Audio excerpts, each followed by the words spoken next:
Assalamualaikum warahmatullahi wabarakatuh. Salam sejahtera bagi kita semua. Alhamdulillah, pada kali ini kelompok kami dapat diberi kesempatan untuk mempresentasikan materi tentang interrupt CPU, yaitu untuk memenuhi tugas mata kuliah organisasi dan arsitektur komputer yang diampu oleh Bapak Hermanto MKom. Sebelumnya, perkenalkan, nama saya Iva Novianti dari kelas TI 20C. Pada kesempatan ini saya akan mempresentasikan tentang pengertian, fungsi, dan tujuan dari interrupt itu. Sebelum nantinya proses interrupt CPU. Yang pertama, pengertian interrupt. Apa sih interrupt itu? Nah, interupsi atau interrupt itu yaitu suatu permintaan khusus pada mikroprosesor untuk melakukan sesuatu. Jika terjadi interupsi, maka komputer akan menghentikan dahulu apa yang sedang dikerjakan dan melakukan apa yang diminta oleh yang menginterupsi. Setelah selesai, maka aliran program akan kembali ke pernyataan program sebelum terjadinya interupsi. Interupsi merupakan subrutin yang sudah tersedia dalam memori komputer. Selanjutnya, tujuan dari interupsi. Secara umum, interupsi ini yaitu untuk manajemen pengeksekusian rutin instruksi agar efektif dan efisien antar CPU dan modul-modul input, output, maupun memori. Kemudian tujuan selanjutnya yaitu setiap komponen komputer dapat menjalankan tugasnya secara bersamaan, tetapi kendalinya terletak pada CPU. Di samping itu, kecepatan eksekusi masing-masing modul berbeda-beda. Kemudian yang terakhir, fungsi dari interupsi. Interupsi ini memiliki beberapa fungsi, diantaranya yaitu yang pertama, interupsi memindahkan pengendalian kepada interrupt service routine. Kedua, arsitektur interrupt harus menyimpan alamat instruksi yang diinterrupt. Yang ketiga, interrupt yang datang berikutnya dibatalkan ketika interrupt lain sedang diproses untuk mencegah hilangnya suatu interrupt. Kemudian yang keempat, trap adalah software generate interrupt yang disebabkan oleh kesalahan atau karena permintaan user. Dan fungsi yang terakhir yaitu suatu sistem operasi dikendalikan oleh interrupt. Nah, itulah yang dapat saya sampaikan mengenai pengertian, tujuan, dan fungsi dari interrupt. Untuk selanjutnya, materi selanjutnya akan disampaikan oleh rekan saya. Terima kasih. Kenalkan, nama saya Siti Rosinta. Di sini saya akan melanjutkan materi yang telah disampaikan oleh rekan saya sebelumnya. Pada kesempatan kali ini, saya akan membahas mengenai jenis interupsi pada CPU. CPU dapat menerima 3 macam interupsi, antara lain yang pertama yaitu interupsi software.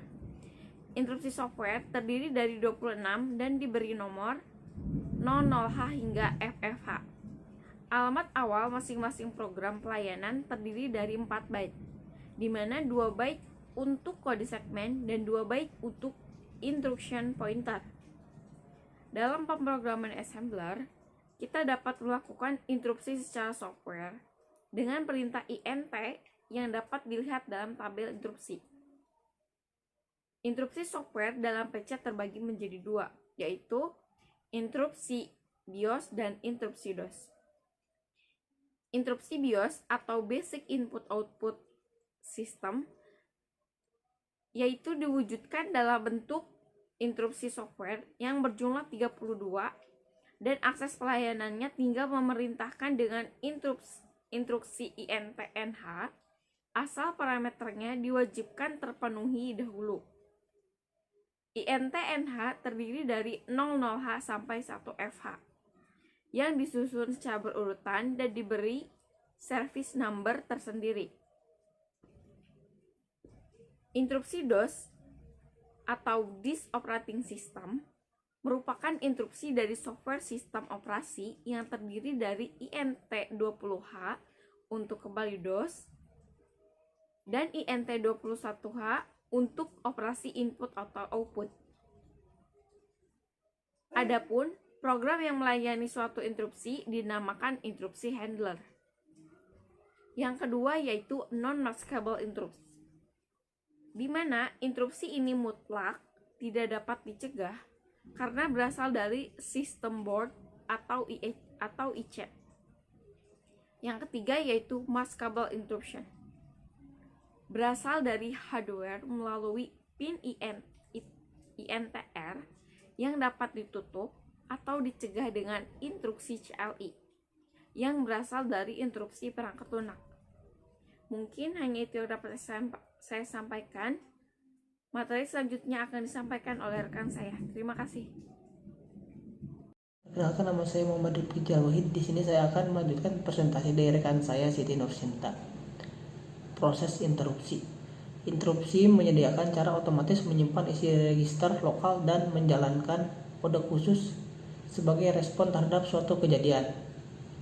Bahkan komputer yang paling dasar sekalipun mendukung interupsi hardware dan memperbolehkan pemrograman untuk menentukan kode yang akan dijalankan ketika terjadi sebuah kejadian.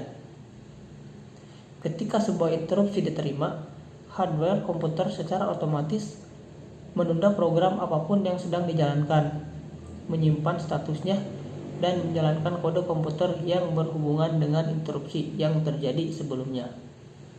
Dalam sistem operasi modern, interupsi ditangani oleh kernel sistem operasi. Interupsi bisa datang dari hardware komputer atau program yang sedang berjalan. Interupsi sistem disebabkan kejadian eksternal dan tak tergantung proses yang saat itu sedang running pada diagram state process.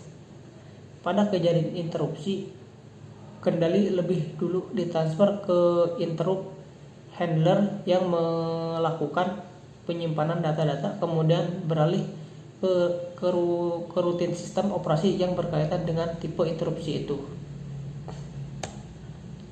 Mekanisme interupsi.